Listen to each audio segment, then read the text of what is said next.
आगामी लोकसभा निवडणुकीच्या पार्श्वभूमीवर शहर पोलीस आयुक्तालयाकडून रेकॉर्डवरील गुन्हेगारांविरोधात प्रतिबंधक कारवाईसह कठोर कारवाईचा धडाका लावला आहे। निवडणुकीच्या काळात शहरात कुठलाही अनुचित प्रकार घडू नये यासाठी पोलीस उपायुक्त मोनिका राऊत यांनी गंभीर गुन्हे असलेल्या गुन्हेगारांवर हद्दपारीच्या कारवाईचे आदेश दिले आहेत। तडीपार केलेल्या संशयित नवाज अकीम शेख, किरण उर्फ बिटवा, रमेश मल्हारी, सनी उर्फ मॉन्टी रमेश दळवी, पवन विनायक वाया अशांना तडीपार केलेले आहे। सदरची कारवाई नाशिक पोलीस आयुक्त संदीप कर्णिक यांच्या सूचनेनुसार करण्यात आली आहे।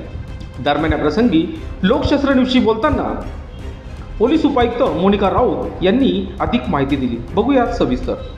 परिमंडळ 2 अंतर्गत आज या ठिकाणी 4 गुन्हेगारांना, सराईत गुन्हेगारांना तडीपार करण्यात आलेला आहे। सदर इसमांची